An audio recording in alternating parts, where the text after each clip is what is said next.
Look at this photograph. Two sisters. Perfectly normal, right? They look innocent, almost sweet. But this single image conceals one of the most infamous cases in French history.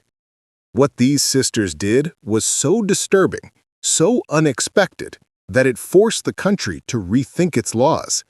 Their names were Christine and Léa Papan. And by the end of this story, you'll understand why this photo still feels so haunting.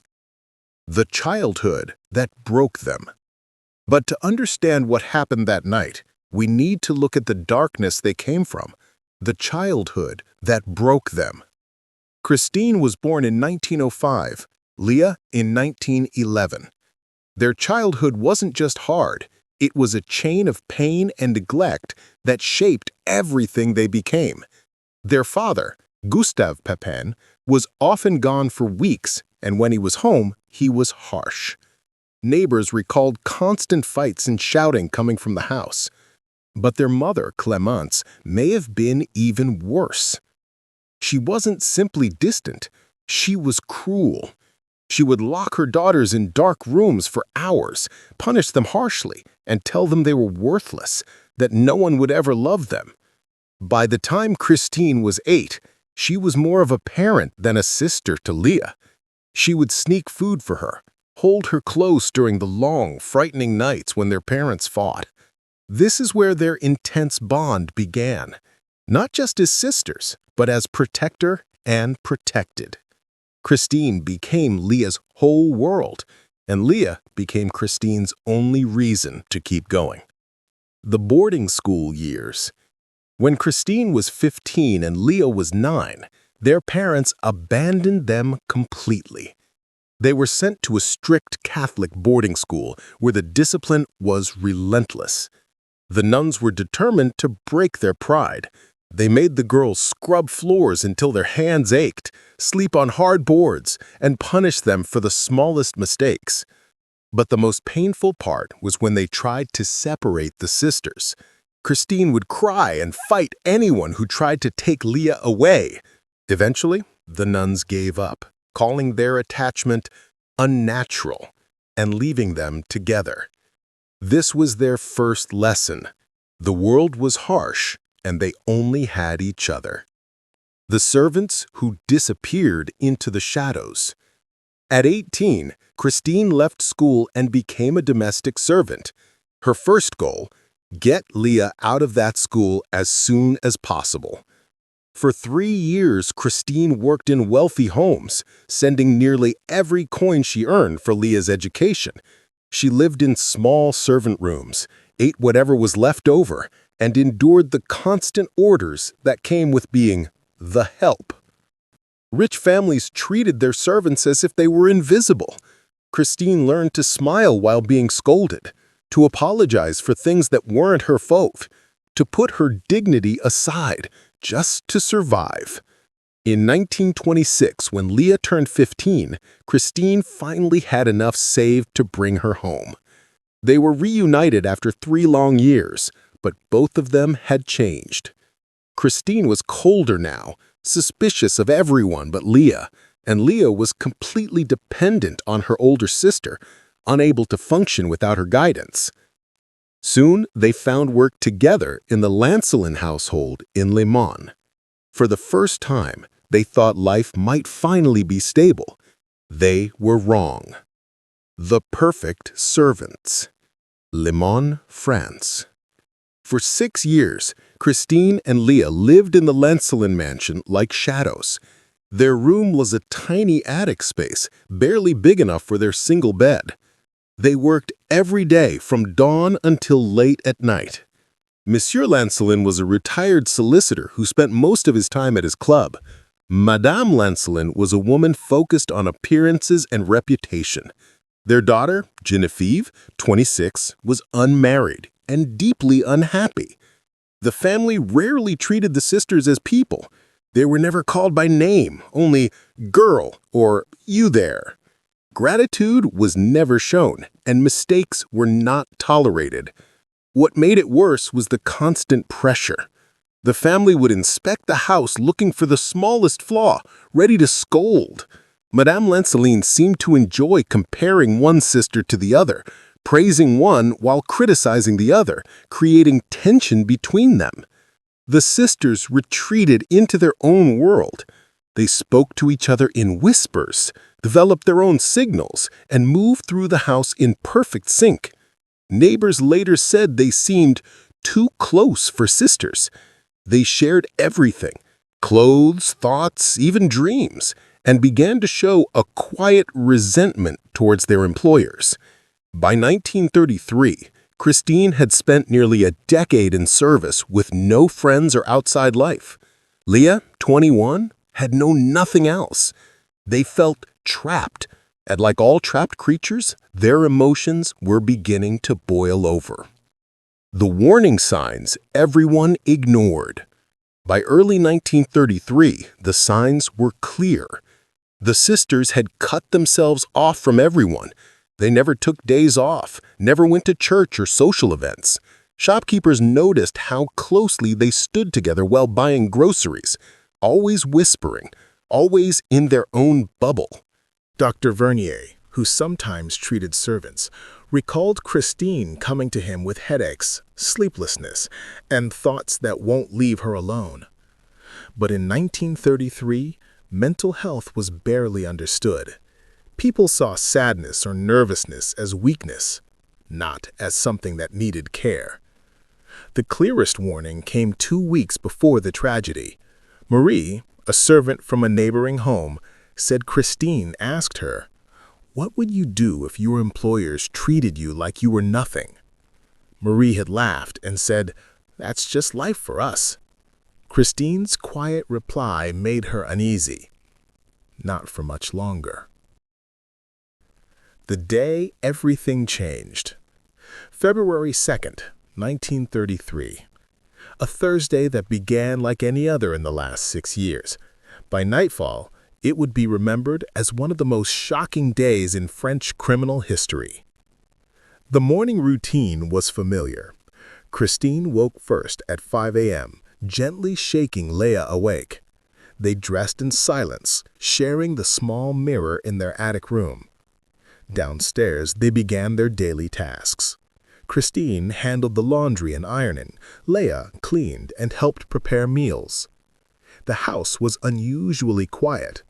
Monsieur Lancelin had gone out early. Madame Lancelin and Geneviève were planning a trip into town that afternoon.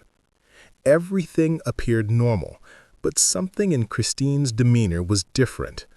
Léa sensed it immediately. Her sister seemed tense, distant, her mind somewhere else. Around 2 p.m., Christine was in the laundry room, carefully pressing an elaborate dress that belonged to Geneviève.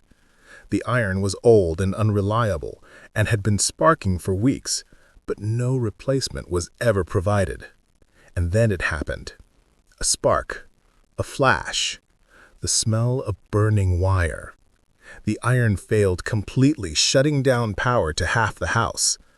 And across the delicate fabric was now a large, dark scorch mark. To most, this would have been just an unfortunate accident. The dress could be replaced, the power restored. But Christine knew what would come next. 6 years of experience told her exactly how this mistake would be treated. She stood in the dim room, clutching the burned dress, feeling an overwhelming pressure building inside. The breaking point.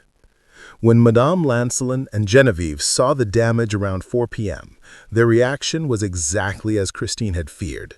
They scolded her harshly in front of Léa, called her careless, threatened to deduct the cost from their small wages.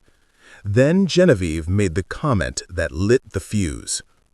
"Look at them, 2 grown women who can't even manage a simple iron. Perhaps we should find servants who actually know how to do their jobs." The thought of losing their positions, of being separated, thrown back into the world with nothing, hit both sisters like a shockwave. Christine felt years of frustration rising like a storm. 6 years of, "Yes, madame, sorry, madame, it won't happen again, madame." 6 years of feeling less than human. Léa saw the change in her sister's expression, and with their near telepathic bond, understood that something irreversible was about to happen. What followed was sudden, intense, and to this day, experts still struggle to fully explain how quickly everything spiraled out of control. The explosion. The outburst came without warning. One moment, Christine stood silently, head bowed under the scolding. The next, she snapped, lunging at Genevieve with a sudden fury that no one saw coming. This wasn't a simple moment of anger. It was 6 years of frustration, humiliation, and pain finally breaking through. Christine's first strike sent Genevieve stumbling back into the hallway. Madame Lancelin screamed and rushed to her daughter, but Léa was already moving to block her. The sisters acted as if perfectly in sync, moving with a strange, practiced precision. Christine went for Genevieve, while Léa struggled with Madame Lancelin. What made the attack so shocking wasn't just its force. It was its intimacy. This wasn't about theft or a quick escape. It was the release of years of bottled-up rage. They grabbed whatever was near, a heavy household object, tools from the kitchen, even their own hands. What followed was so intense that investigators later said it looked less like a crime and more like a storm had swept through the house. Experts would later suggest that the attack was a symbolic act, a way for the sisters to take back power from those who had made them feel powerless for so long. The struggle lasted less than half an hour.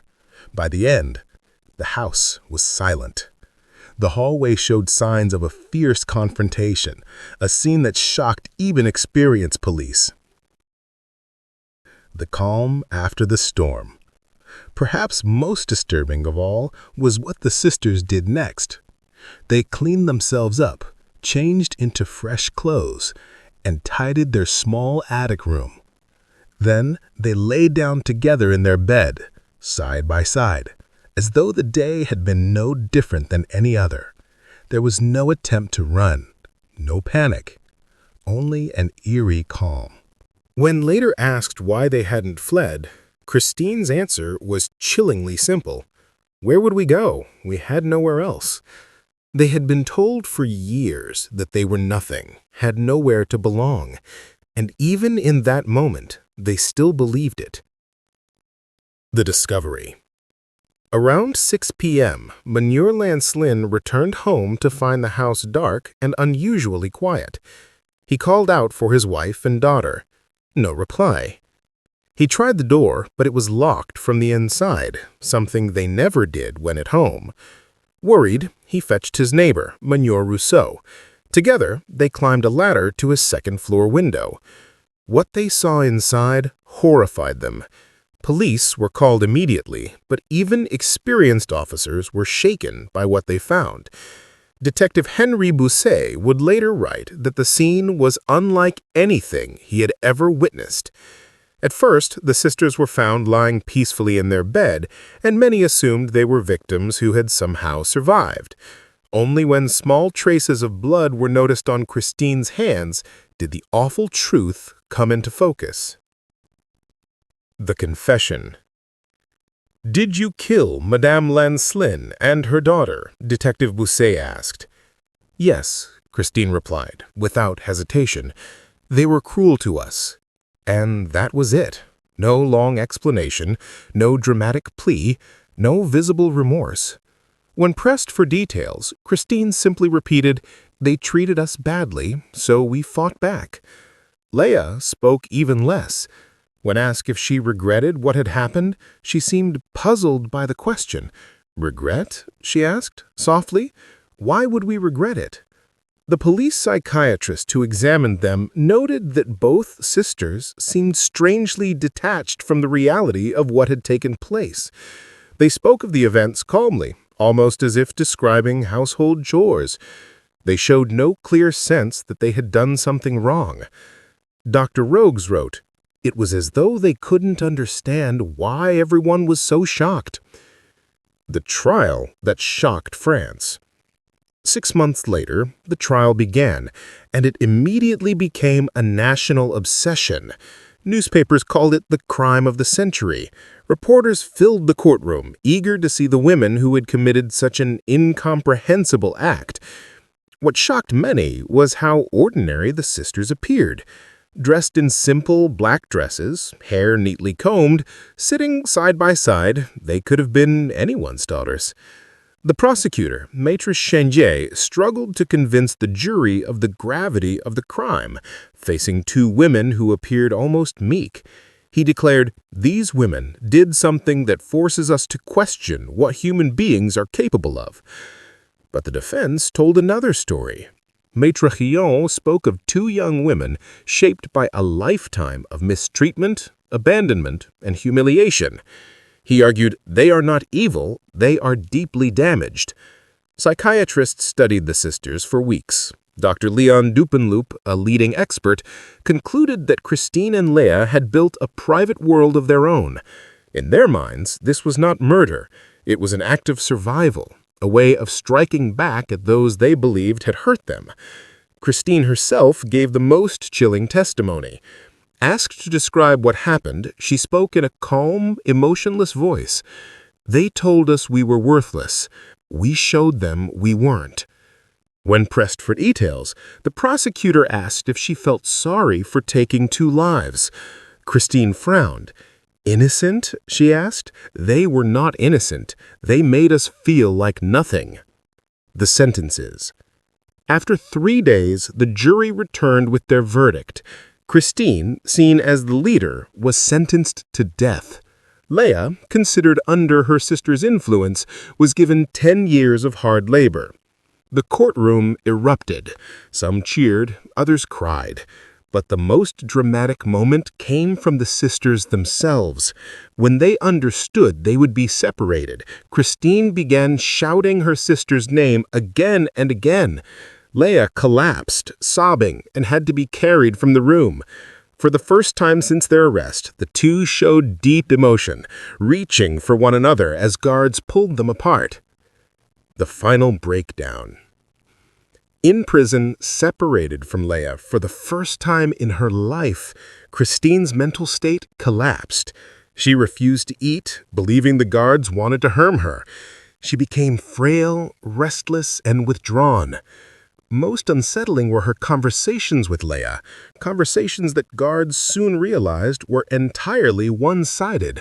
Christine spent hours speaking softly to the empty cell as though her sister were still there. "Don't worry, Léa. I'll protect you. I'll always protect you."